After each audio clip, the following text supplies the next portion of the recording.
Oh, hey there. So today we're going to be unboxing a fish that I think has the potential to be like the craziest, most impossibly coolest colored fish of all time. Now, is this fish going to look that way right when we unbox it here? Probably not. We'll talk about that in a little bit once we check them out, because I don't know, maybe they'll come in and they'll look phenomenal. But we need a place to put this fish. So finally, I was able to get some cheap tanks at like 50% off, even though it wasn't the $1 per gallon sale. So you know we had to go the place where the pets go to get these. Still need to get a few more of the rimless tanks so we can have that look on the top shelf. Basically, we're going to be trying to copy what we have over here on this side, mirror all that with the rice fish tubs on top, those rimless tanks there, and then just, you know, our kind of whatever tanks down here. But there's still a few other things we need to do to prep this space. We got to install a bunch of lights. I finally have them. I got filters. We can tap some more lines. So there's going to be a little bit of fish room work before we unbox these fish. If you want to skip that, I totally understand. It should be really easy for you to do. But if you're interested in the fish room build saga that has been taking me way too long, finally got my act together and got this upper part sealed up. Still have some work to do to get it finished, obviously, but things are moving in the right direction. I mean, we still have to get a whole nother rack into this space.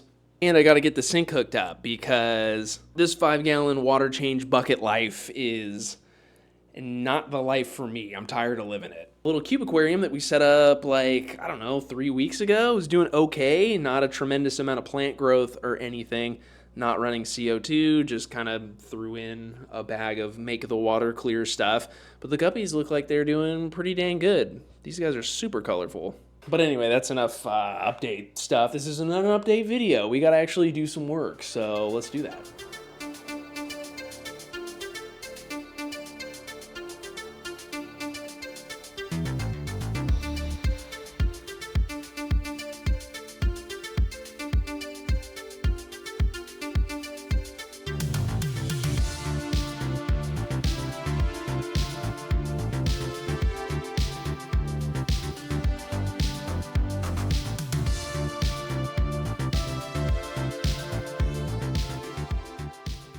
Let there be light.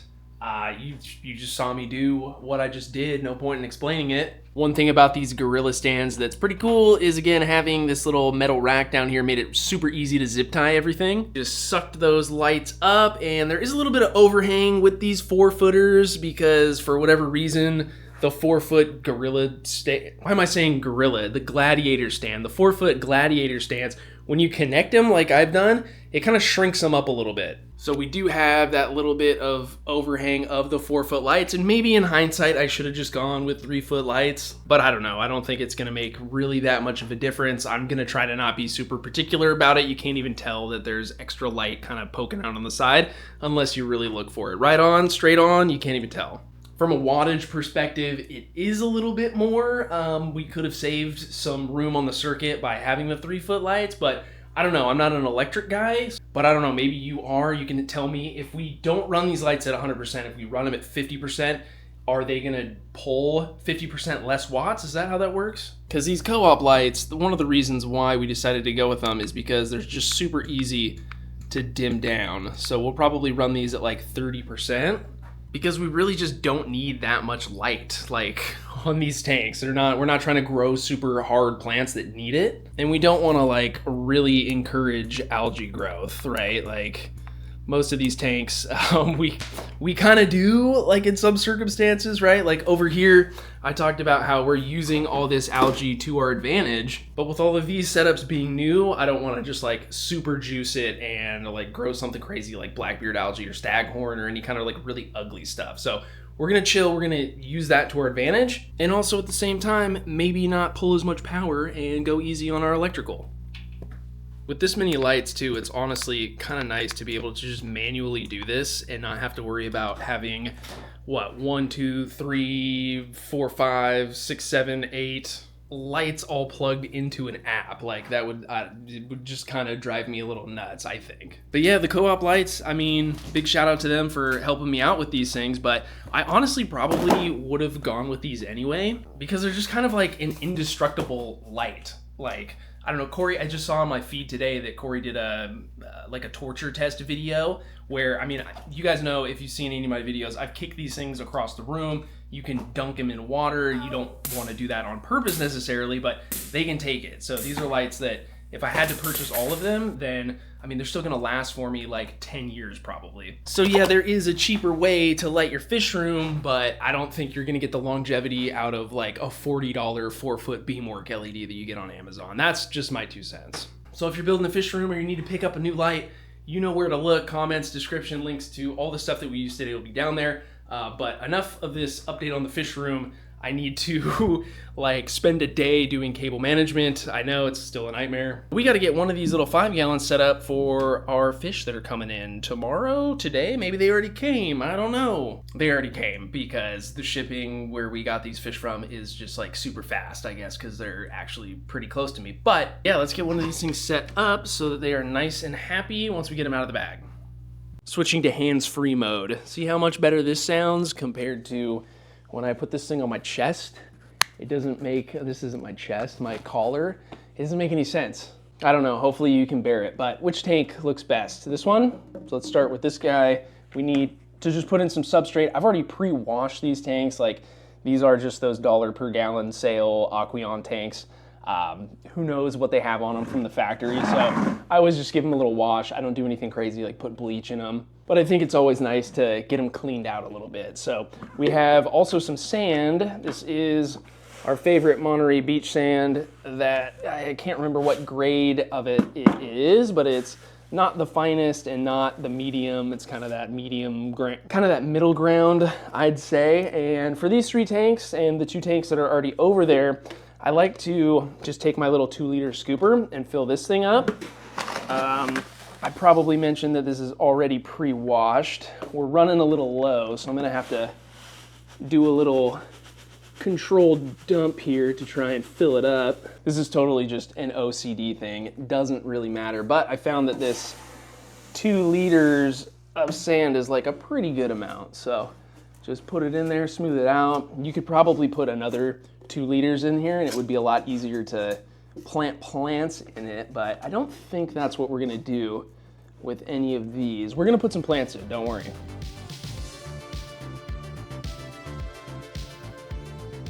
And just like that, we're already ready to put water in. Again, in this room, don't have readily accessible water, at least from the tap, but we do have some buckets hiding over here with water that is super clean, and well, it's, you know, it's about as clean as it can be without a lid, but it's already, you know, up to temperature, which all of the tanks in the fish room are, and we've mineralized it. We've hardened the water up a little bit. This is the guppy water that I'm sure some of you have seen me talk about, so we'll very carefully walk it over here, just so it's a little closer.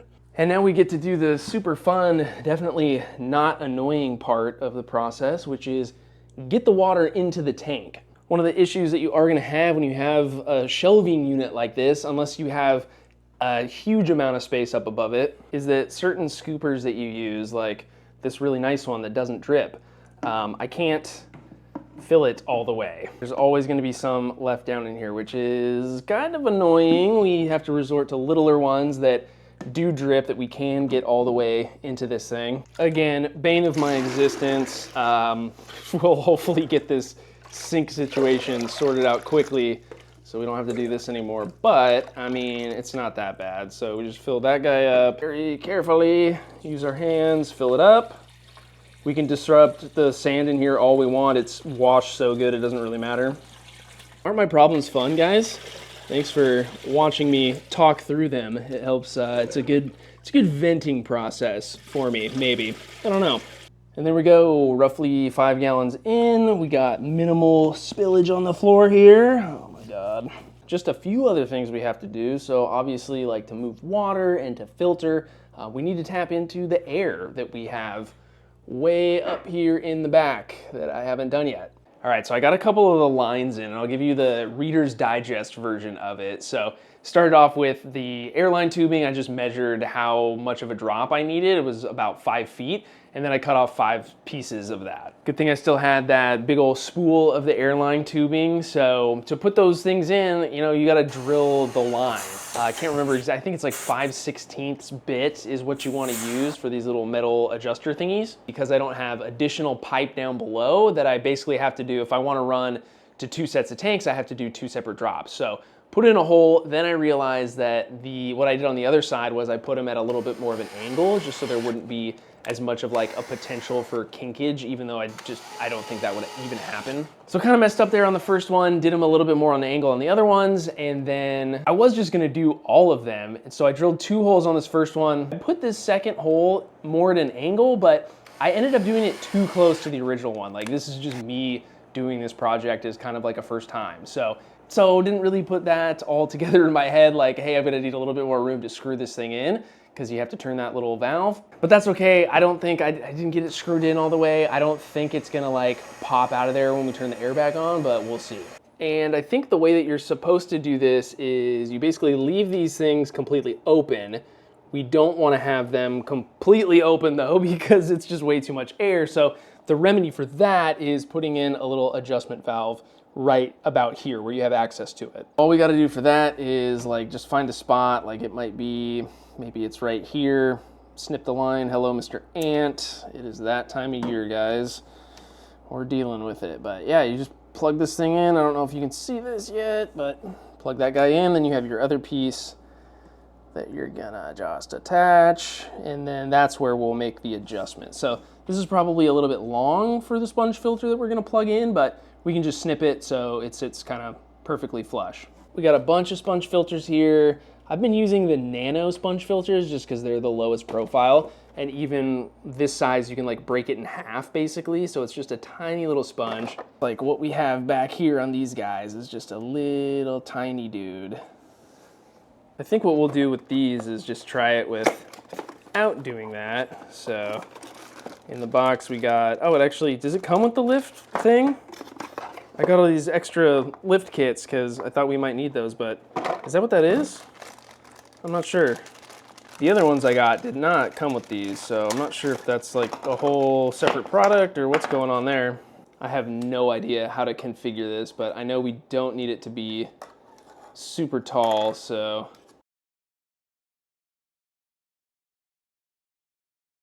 This piece needs to go here. This is one of the extensions, I guess. So hopefully we can just, does that fit?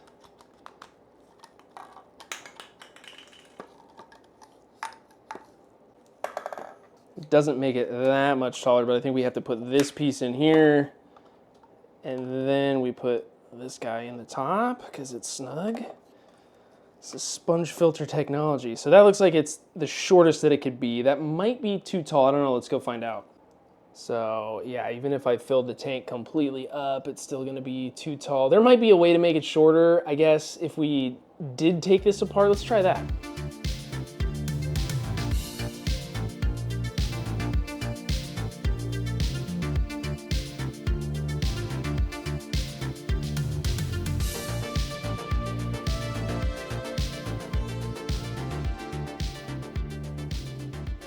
Looks like it's still a little high for me because we put it in the back, right? Like, I don't know. Hopefully, I mean, as long as it doesn't shoot out like too far, or it's not too crazy, I think it could still work. But, you know, ideally you want to have it like right at the water surface, and that'll really quiet it down. That's allegedly why these things are so good, and because it creates more water flow. So all things that, again, don't like really matter so much to me at this point, but just kind of a product that I wanted to try out. I'm not having a huge issue with too much noise pollution in the fish room so far, but if you can imagine like running infinitely more tanks, it could be something that we need to deal with. The moment of truth, I'm gonna plug the thing back in. Let's see if that little piece shoots out or not. Jesus. That's what happens when you forget to put in the little pieces that we did for this tank. Turn these way down for just a second here. Okay, that's better. So that's actually a good example of the noise reduction. So we got those turned completely off, right? You heard how loud that was, hopefully. This one is also wide open. It's wide open at the top and it's wide open here. But listen to how much quieter that is. And that's not even like too much flow either for a small tank like this. Like obviously depending on what you put in it, it might be, but I think with a little bit of modification here, It's not too loud either. Might need 2 hands for this.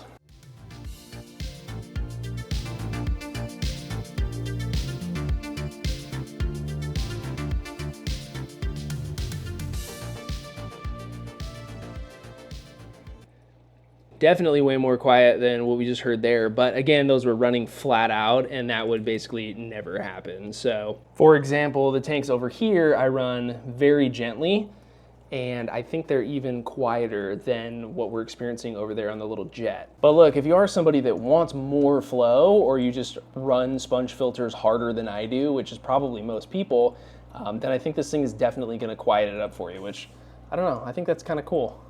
The box of fish is right behind you guys. It came, all right? But there's one more thing that we need to do. So obviously if we use garden hose water, which I would have had to use in any other circumstance, right? If I didn't have those buckets of water, is of course dechlorinate, get rid of chloramines if that was my issue. Luckily for me, it's not. I already did that step with the bucket. So our good old friends at Fritz, you know, we use the Pond Guard. It's basically the more concentrated version of the Fritz Guard, which is the dechlorinator, the thing that's gonna get rid of chloramines. When you set up a tank like this, it's totally fresh. There's, you know, it's basically a sanitized environment. Over time, it's going to cycle itself. You're gonna get those beneficial bacteria. Whatever you put in the tank, whether it be fish or just fish food, and you're relying on bacteria to mineralize ammonia, like snail poop, whatever, once ammonia starts to come into play, the bacteria that do the cycle, that convert those things, are gonna just come about kind of out of nowhere. I'm gonna do a fish in cycle, so we're gonna put those fish directly in the tank. Now, when I do that, I still like to put a little bit in right when we set up the tank. And if I'm doing like a fish in cycle, I'll wait, I don't know, like a week. I'll kind of judge it by ear by how many fish are in the tank, the size of the fish, how much I'm feeding. And then at some point, it might be a week, it might be 2 weeks, then I'll put in another little dose of that beneficial bacteria because that's kind of around the time where the ammonia spike is gonna happen. But there's a bunch of different ways to cycle a tank, and I'm not here to tell you what the best way is because I'm not even sure if I know what the best way is. All I know is that whatever I've been doing for forever has been working, and it's not something that I ever have to worry about. So if you want to check out any of the Fritz products, big shout out to them. They've been a sponsor of the channel for a super long time, and there will be links down below. But without further ado, let's unbox these fish. I know, it's like, guy, get to opening the fish. That's why we clicked the video. All right, we're doing it right now. Here are the fish. We got them again from Aquahuna. Did a few orders last year. That's where we get most of, or at least that's where like the first of my rice fish came from. So had good luck with these guys. If you're looking for fish online, check them out. No affiliation. They didn't send these to me for free. I bought them with my own monies. Never had any DOAs from this place, which is always a good sign, at least for my 4 or 5 orders. So get a cool little packing slip thing of information. You know, they tell you a little bit about what to do, inspect the fish in the bag before you open them just in case there is a DOA. And then there's even some information on the back about the pH of their water and some other things like that. So I always appreciate things like that because you never know. Like if you're somebody who's super concerned about shocking fish because maybe you have like super hard water or your pH is really low or really high, like I think it's always cool to get that information. More information is always better. Big old bag with smaller bags of fish in it. So we'll try and open this guy first. Let's see how these fish look. Are they, oh, the camera's down there. So we have multiple bags. I got 12 fish. It looks like there's 3 fish in each bag. There's the amount of water for your reference if you care. And these fish, they like in their body, you can see where they have coloration. They obviously don't look like the pictures online, right? Like they've been in a bag for a day, 2 days, and so they're freaking out, they're stressed. They're not gonna look anywhere close to those pictures. But it looks like we have 3 healthy fish. We'll go ahead, put them in there, start getting them temperature acclimated as we check the other guys. So there's 3 more. Hold on, we gotta back up because I realized I didn't tell you what the fish was. So we got our rainbow shiners, guys. The fish from the last video where I was talking about how I was really excited to get them because I think they're the most like crazy colors, like a galaxy exploded. was really interested to see if the fish would actually be that kind of coloration. So that's what we have here. Okay, let's go back 2 seconds. It looks like this bag, I don't even, is that a rainbow shiner or did they, I think they might have misbagged this one fish. I don't know if you can see that, but it looks like some kind of like a longfin danio, maybe? I don't know. We'll have to investigate a little bit further. So that's okay, mistakes happen. It also might be a mistake on my end right now, so I don't want to say too much. Let's check out the rest of the bag. So 1, 2, 3, and they all look the same. Last bag, 3 more fish, and they all look the same. So there's that one fish, which I think is some type of a longfin danio. I don't know, maybe I'm literally crazy, but it looks like we need to drain some water. Don't forget that water displaces itself. Okay, actually, no, we're good. It's just really, really full. I'm actually gonna turn this guy completely off for the acclimation, just to kind of chill it out. I'm also gonna turn the light off if I can find my right timer. There it is. We'll just turn it down to 10, or maybe, yeah, no, we'll just unplug it. Always want to try and give your fish a good vibe, so turn the lights off definitely does help that a little bit.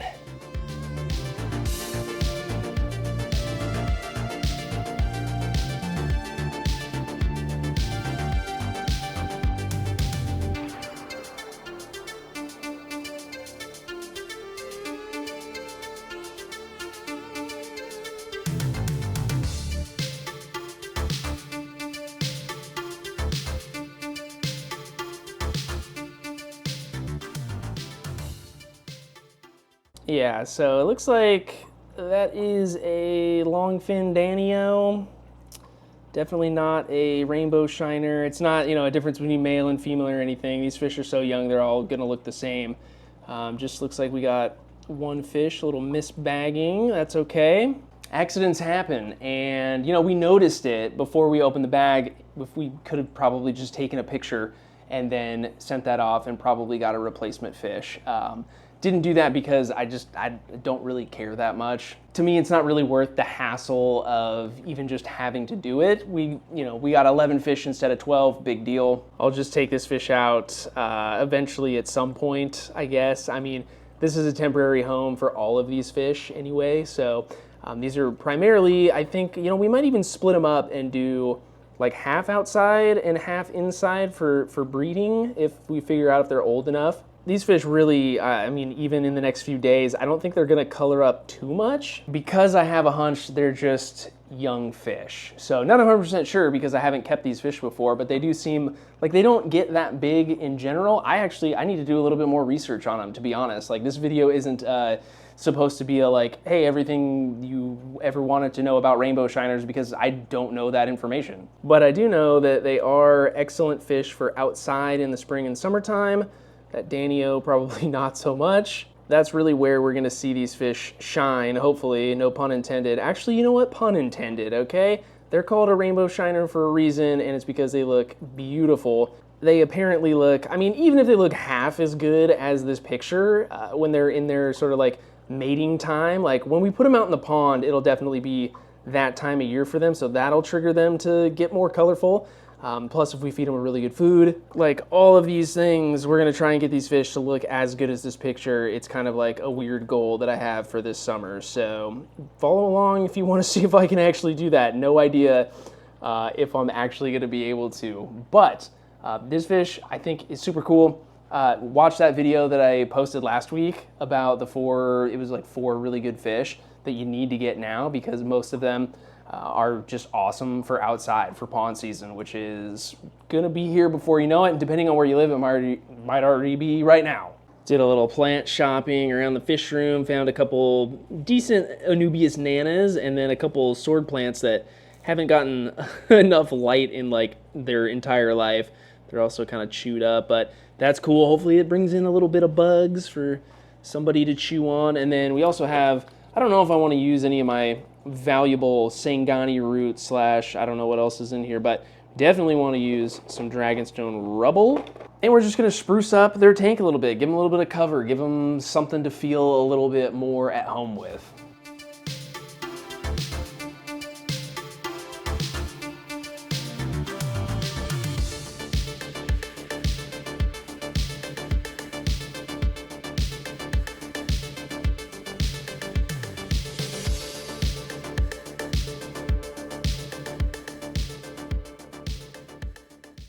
Adding a type of floating plant would also be a really good idea for a new tank like that, but because we have that flow going on, I don't know how much this Sylvinia would really like that. I think we're gonna try a little experiment with it though, and just see if it can handle it. Typically, if you find a corner of the tank where it's not getting harassed or moved around too much, like it could be okay, but as you can see, like it's already starting to go on its journey.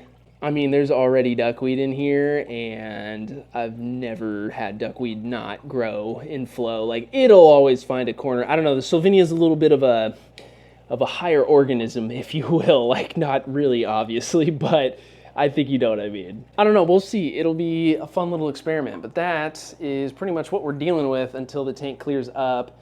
Even though we washed that dragonstone, like, really good, it's impossible. It always cloudies the water a little bit.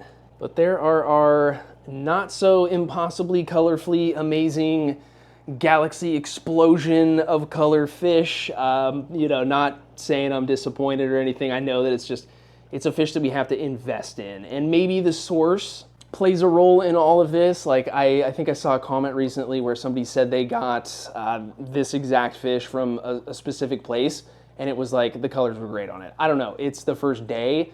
We'll recap and we'll retouch up on the tank here tomorrow. I think the water should be clearer, but you know, that'll help us see the fish a little bit better, but I don't think the fish are gonna be like anywhere near what we thought they might be. And that's just sometimes the reality of fish keeping. Sometimes you have to be patient, and you know, coloration of a fish is more than just what the fish has genetically at its disposal, right? Like our Millennium Rainbow fish, our males, when we got them, they didn't look this good. Like, we had to feed them really good food. We had to give them a nice, comfortable, relaxing place to live. And we had to give them some females too to exhibit that really good coloration, at least in the morning time when they, you know, when they do their thing.